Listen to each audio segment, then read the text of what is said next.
Hi, ನಾನು Praveen from colour guiding Kannada. ಇವತ್ತಿನ ವಿಡಿಯೋದಲ್ಲಿ ನಾವು ಡಾವಿಂಚಿ ರಿಸಾಲ್ವಲ್ಲಿ ಪರ್ಫೆಕ್ಟಾಗಿ ಸ್ಕಿನ್ ಟೋನ್ಸ್ನ ಹೇಗೆ ಕೊಡೋದು ಅಂತ ನೋಡೋಣ. ಸೊ ನಾನು ಸ್ಟಾರ್ಟಿಂಗಲ್ಲಿ ಇಲ್ಲಿ 2 ರಾಕ್ ಕ್ಲಿಪ್ನ ತೊಗೊಂಡಿದ್ದೀನಿ. ಇಲ್ಲಿ ನೋಡ್ತಿದ್ದೀರಲ್ಲ, 2 ರಾಕ್ ಕ್ಲಿಪ್ ತೊಗೊಂಡಿದ್ದೀನಿ. ಇಲ್ಲಿ ನಾನು ಕಲರ್ ಕನ್ವರ್ಷನ್ ಮಾಡಿಲ್ಲ. ಸೊ ಸ್ಟಾರ್ಟಿಂಗಲ್ಲಿ ಕಲರ್ ಕನ್ವರ್ಷನ್ ಮಾಡೋಕ್ಕೆ ನಾನು ನೋಡ್ ಯೂಸ್ ಮಾಡ್ತಾ ಇಲ್ಲ. ಅದ್ರ ಬದಲಿಗೆ ನಾನು ಡೈರೆಕ್ಟು ಪ್ರಾಜೆಕ್ಟ್ ಸೆಟ್ಟಿಂಗ್ಸಲ್ಲಿ ಕಲರ್ ಕನ್ವರ್ಷನ್ ಮಾಡ್ತಾಯಿದ್ದೀನಿ. ಹೇಗೆ ಅಂತ ಇಲ್ಲಿ ಸೆಟ್ಟಿಂಗ್ಸಲ್ಲಿ ಬಂದು ಕಲರ್ ಮ್ಯಾನೇಜ್ಮೆಂಟಲ್ಲಿ ಇಲ್ಲಿ ಕಲರ್ ಸೈನ್ಸ್ ಇದೆಯಲ್ಲ, ಇದನ್ನ ತೆಗೆದು ಡಾವಿಂಚಿ YRGB ಕಲರ್ ಮ್ಯಾನೇಜ್ಮೆಂಟಿಗೆ ಇಡ್ತಾಯಿದ್ದೀನಿ. ಇದನ್ನು ಅನ್ಚೆಕ್ ಮಾಡಿ ಆಟೋಮೆಟಿಕ್ ಕಲರ್ ಮ್ಯಾನೇಜ್ಮೆಂಟ್ನ ಈ ಕಲರ್ ಪ್ರೊಸೆಸಿಂಗ್ ಮೋಡ್ ಇದೆಯಲ್ಲ ಅದನ್ನು HDR ಡಾವಿಂಚಿ ವೈಟ್ ಗ್ಯಾಮೆಟ್ ಇಂಟರ್ಮೀಡಿಯೇಟ್ಗೆ ಇಡ್ತಾಯಿದ್ದೀನಿ. ನೆಕ್ಸ್ಟು ಇಲ್ಲಿ Rec 709 ಗಾಮಾ 2.4ಗೆ ಇಡ್ತಾಯಿದ್ದೀನಿ. ಈ ಥರ ಇಟ್ಟು ನಾನು ಯಾವಾಗ ಇಲ್ಲಿ ಸೇವ್ ಬಟನ್ನ ಕ್ಲಿಕ್ ಮಾಡ್ತೀನೋ ಆಟೋಮೆಟಿಕ್ಕಾಗಿ ಕಲರ್ ಕನ್ವರ್ಷನ್ ಆಗುತ್ತೆ. ಅಂದರೆ ನನಗೆ HDR ವೈಟ್ ಗ್ಯಾಮೆಟ್ ಕಲರ್ ಸ್ಪೇಸಲ್ಲಿ ವರ್ಕ್ ಮಾಡೋಕ್ಕೆ ಸಿಗುತ್ತೆ. ಏನಕ್ಕೆ ಆಟೋಮೆಟಿಕ್ಕಾಗಿ ಆಯಿತು ಅಂದರೆ ಇದು 2 ರಾಕ್ ಕ್ಲಿಪ್ಸ್ ಆಗಿರೋದ್ರಿಂದ ಆಟೋಮೆಟಿಕ್ಕಾಗಿ ಡಾವಿಂಚಿಲಿ ಡಿಟೆಕ್ಟ್ ಮಾಡುತ್ತೆ.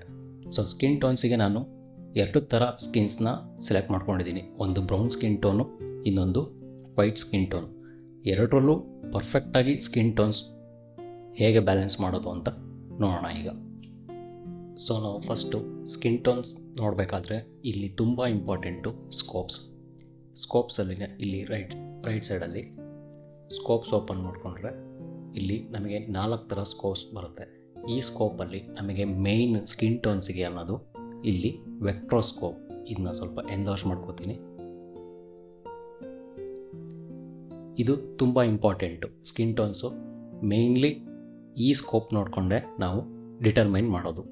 ಹೇಗೆ ಅಂತ ನೋಡೋಣ. ಇಲ್ಲಿ ವೆಕ್ಟ್ರೋಸ್ಕೋಪಲ್ಲಿ ನಮಗೆ 4 ಕ್ವಾಡ್ರೆಂಟ್ ಬರುತ್ತೆ. ಇಲ್ಲಿ red, yellow, green, Xi'an, blue ಮತ್ತು ಮೆಜೆಂಟಾ ಅಂತ. ಇಲ್ಲಿ ರೆಡ್ ಕಲರು ಏನೇ ಇಮೇಜಲ್ಲಿ ರೆಡ್ ಕಲರ್ ಏನೇ ಇದ್ದರೂ ಇಲ್ಲಿ ಡಿಸ್ಪ್ಲೇ ಆಗುತ್ತೆ. ಯೆಲ್ಲೋ ಕಲರ್ ಏನೇ ಇತ್ತು ಅಂದರೂ ಇಲ್ಲಿ ಡಿಸ್ಪ್ಲೇ ಆಗುತ್ತೆ. ಅದೇ ಥರ ಗ್ರೀನು, ಸಯಾನು, ಬ್ಲೂ ಮತ್ತು ಮೆಜೆಂಟಾ. ಇಲ್ಲಿ ಈ ಸರ್ಕಲಲ್ಲಿ 20-30% ಏನಿದೆ ಈ ಸರ್ಕಲಲ್ಲಿ, ಅಂದರೆ ಇಲ್ಲಿ ನಾವು ಕರ್ಸರ್ ಮೂವ್ ಮಾಡ್ತಾ ಇದ್ದೀನಲ್ಲ, ಇದು ನನ್ನದು ಹ್ಯೂ ಕಲರ್ದು ಹ್ಯೂ ಮಾತ್ರ ಡಿಸ್ಪ್ಲೇ ಮಾಡುತ್ತೆ. ಇನ್ನು ಏನೇ ಔಟರ್ ಸರ್ಕಲಿಗೆ ಬಂದರೂ ಅದು ಸ್ಯಾಚುರೇಷನ್ನ ಡಿಸ್ಪ್ಲೇ ಮಾಡುತ್ತೆ. ಇಲ್ಲಿ ಸ್ಕಿನ್ ಟೋನ್ಸ್ನ ಹೇಗೆ ನೋಡೋದು ಅಂತನ ಇಲ್ಲಿ ಸೆಟ್ಟಿಂಗ್ಸಿಗೆ ಬಂದು ಇಲ್ಲಿ ಶೋ ಸ್ಕಿನ್ ಟೋನ್ ಇಂಡಿಕೇಟರ್ ಅಂತ ಒಂದು ಆಪ್ಷನ್ ಇದೆ. ಅದನ್ನು ಚೆಕ್ ಮಾಡ್ತು ಅಂದರೆ ಇಲ್ಲೊಂದು ಲೈನ್ ಬರುತ್ತೆ. ನಮ್ಮದು ಏನೇ ಸ್ಕಿನ್ ಇದ್ದರೂ ಈ ಲೈನ್ ಮೇಲೆ ಡಿಪೆಂಡ್ ಆಗುತ್ತೆ. ಈ ಲೈನ್ ಮೇಲೆ ನಮ್ಮ ಸ್ಕಿನ್ ಟೋನ್ಸು ಕರೆಕ್ಟಾಗಿ ಕೂತಿದ್ರೆ ಅಲ್ಲಿಗೆ ಸ್ಕಿನ್ ಟೋನ್ಸು 100ಗೆ 95% ಅಕ್ಯುರೇಟ್ ಆಗಿದೆ ಅಂತ ಅರ್ಥ. ಸೊ ಇದಿಷ್ಟು ವೆಕ್ಟ್ರೋಸ್ಕೋಪ್. ಈ ಸ್ಕೋಪ್ ನೋಡಿಕೊಂಡು ನಾವು ಇಲ್ಲಿ ಸ್ಕಿನ್ ಟೋನ್ಸ್ನ ಕರೆಕ್ಷನ್ ಮಾಡೋಣ. ಸೊ ನಾವು ಫಸ್ಟಿಗೆ ಸ್ಕೋಪ್ಸ್ನ ಸೈಡಿಗೆ ಇದು ಮಾಡಿ ನಾನು ಫಸ್ಟ್ ನೋಡಲ್ಲಿ ಇವಾಗ ಸ್ಕಿನ್ ಟೋನ್ ಕರೆಕ್ಷನ್ ಮಾಡೋಕ್ಕೆ ಫಸ್ಟ್ ನೋಡಲ್ಲಿ ನಾನು ಆಫ್ಸೆಟ್ನ ಸ್ವಲ್ಪ ಇನ್ಕ್ರೀಸ್ ಮಾಡ್ತಾ ಇದ್ದೀನಿ. ಆಫ್ಸೆಟ್ನ ಇನ್ಕ್ರೀಸ್ ಮಾಡಿ ನೆಕ್ಸ್ಟು ಸ್ವಲ್ಪ ಕಾಂಟ್ರಾಸ್ಟ್ ಆ್ಯಡ್ ಮಾಡ್ತಾ ಇದ್ದೀನಿ. ನೆಕ್ಸ್ಟು ಪಿವಿಟಲ್ಲಿ ಕಾಂಟ್ರಾಸ್ಟು ರೇಷಿಯೋ ಆ್ಯಡ್ ಮಾಡ್ತಾ ಇದ್ದೀನಿ. ಇಲ್ಲಿ ನಮಗೆ ಸ್ವಲ್ಪ ಸ್ಕಿನ್ನು ವಾರ್ಮಿಶ್ ಕಾಣಿಸ್ತಾ ಇದೆ. ಅದನ್ನ ಸ್ವಲ್ಪ ಬ್ಲೂಯಿಶ್ ಕಡೆಗೆ ಮೂವ್ ಮಾಡ್ತಾ ಇದ್ದೀನಿ.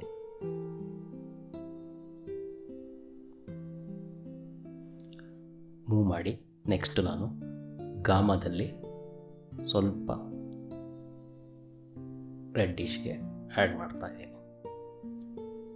ಆ್ಯಡ್ ಮಾಡಿ ಇಲ್ಲಿ ನೆಕ್ಸ್ಟು ಸ್ವಲ್ಪ ಸ್ಯಾಚುರೇಷನ್ನ ಬೂಸ್ಟ್ ಮಾಡ್ತಾ ಇದ್ದೀನಿ. ಒಂದು 60 ಸ್ಯಾಚುರೇಷನ್ನು ಒಂದು 58 ಇಟ್ಟಿದ್ದೀನಿ. ನೋಡಿ, ಬಿಫೋರ್ ಆಫ್ಟರ್. ಇದನ್ನು ನಾವು ಸ್ಕೋಪ್ಸಲ್ಲಿ ಹೇಗೆ ನೋಡ್ಬೋದು ಅಂತ ಸ್ಕೋಪ್ಸ್ನ ಸ್ವಲ್ಪ ಎನ್ಲಾರ್ಜ್ ಮಾಡ್ತಾ ಇದ್ದೀನಿ.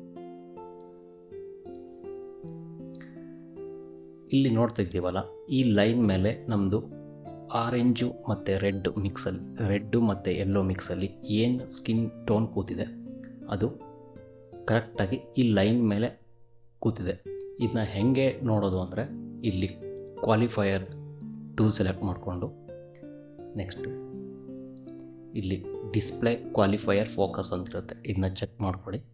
ಚೆಕ್ ಮಾಡಿಕೊಂಡು ಇಲ್ಲಿ ಸ್ಕಿನ್ ಮೇಲೆ ಸುಮ್ಮನೆ ಹವರ್ ಮಾಡಿದ್ರೆ ನಮಗೆ ಸ್ಕೋಪ್ಸಲ್ಲಿ ಕಾಣಿಸ್ತಾ ಇದೆ.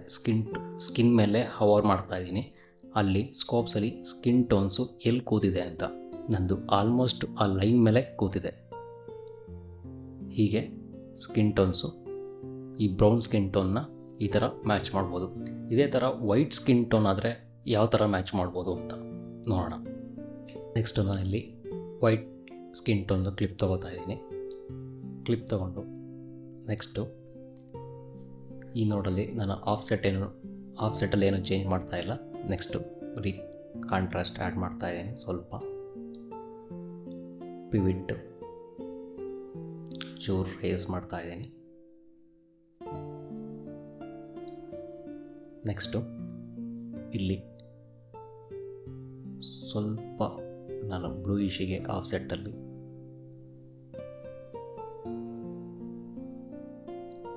ಚೇಂಜ್ ಮಾಡ್ತಾ ಇದ್ದೀನಿ. ಅದೇ ಥರ ಗಾಮದಲ್ಲಿ ಸ್ವಲ್ಪ ಪಿಂಕಿಶ್ಗೆ ಮೂವ್ ಮಾಡ್ತಾ ಇದ್ದೀನಿ.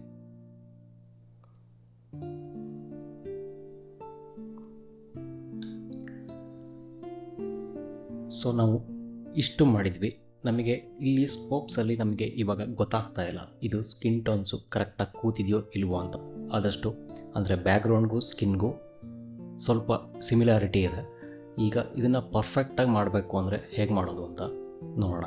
ಪವರ್ ವಿಂಡೋಸಿಗೆ ಬಂದು ನಾನಿಲ್ಲೊಂದು ಪೆನ್ ಟೂಲ್ ತೊಗೋತಾ ಇದ್ದೀನಿ. ಪೆನ್ ಟೂಲ್ ತೊಗೊಂಡು ನಾನು ಸ್ಕಿನ್ ಮೇಲೆ ಈ ಥರ ಒಂದು ರ್ಯಾಂಡಮ್ ಆಗಿ ಡ್ರಾ ಮಾಡ್ಕೋತಾ ಇದ್ದೀನಿ. ಡ್ರಾ ಮಾಡಿಕೊಂಡು ನಾನಿಲ್ಲಿ ಹೈಲೈಟ್ ಆನ್ ಮಾಡ್ತಾ ಇದ್ದೀನಿ. ಇಲ್ಲಿ ನನಗೆ ಬರೀ ಸ್ಕಿನ್ ಮಾತ್ರ ಸೆಲೆಕ್ಷನ್ ಆಗಿದೆ. ಇಲ್ಲಿ ಸ್ಕಿನ್ ಟೋನ್ಸಲ್ಲಿ ತೋರಿಸ್ತಾ ಇದೆ. ನಂದು ಲೈನ್ ಬಿಟ್ಟು ಸ್ವಲ್ಪ ಆಚೆಗೆ ಹೋಗಿದೆ ಸ್ಕಿನ್ ಟೋನ್ಸು. ಅದನ್ನು ನಾನಿವಾಗ ಗಾಮದಲ್ಲಿ ಅಡ್ಜಸ್ಟ್ ಮಾಡ್ತಾ ಇದ್ದೀನಿ. ಸ್ವಲ್ಪ ಗಾಮದಲ್ಲಿ ರೆಡ್ಡಿಶಿಗೆ ಮಾಡಿ ಆಫ್ಸೆಟ್ಟಲ್ಲಿ ಸ್ವಲ್ಪ ಬ್ಲೂಯಿಶ್ ಕಮ್ಮಿ ಮಾಡ್ತಾ ಇದ್ದೀನಿ. ನೆಕ್ಸ್ಟು ಇದನ್ನು ಅನ್ಚೆಕ್ ಮಾಡಿ ಇದನ್ನು ತೆಗೆದ್ರೆ ನೋಡಿ ಇವಾಗ ಸ್ಕಿನ್ ಟೋನ್ಸು ಕರೆಕ್ಟಾಗಿ ಈ ಲೈನ್ ಮೇಲೆ ಕೂತಿದೆ ಅಂತ ಗೊತ್ತಾಗುತ್ತೆ. ಬಿಫೋರ್ ಆಫ್ಟರ್ ನೋಡಿದ್ರೆ ಗೊತ್ತಾಗ್ತಾ ಇದೆ. ಇದೇ ಥರ ನಾವು ಆ ಹಿಂದಿನ ಕ್ಲಿಪ್ಪಲ್ಲಿ ಚೆಕ್ ಮಾಡ್ಬೋದು. ಇದೇ ಥರ ಪೆನ್ ಟೂಲ್ ತೊಗೊಂಡು ಇಲ್ಲಿ ಒಂದು ಮಾರ್ಕ್ನ ಡ್ರಾ ಮಾಡಿಕೊಂಡು ಹೈಲೈಟ್ ಆನ್ ಮಾಡಿದ್ರೆ ನಮಗಿಲ್ಲಿ ಗೊತ್ತಾಗುತ್ತೆ ಸ್ಕೋಪ್ಸಲ್ಲಿ. ನೆಕ್ಸ್ಟ್ ನಾವು ಅದನ್ನ ಲೈನ್ ಮೇಲೆ ಅಡ್ಜಸ್ಟ್ ಮಾಡ್ಕೋಬೋದು. ಕ್ಲಿಕ್ ಮಾಡಿ ಇದನ್ನು ಪೆನ್ ಟೂಲ್ ತೆಗೆದ್ರೆ ನೋಡಿ ಸ್ಕಿನ್ ಟೋನ್ಸು ಕರೆಕ್ಟಾಗಿ ಆ ಲೈನ್ ಮೇಲೆ ಕೂತಿರೋದು ಗೊತ್ತಾಗುತ್ತೆ.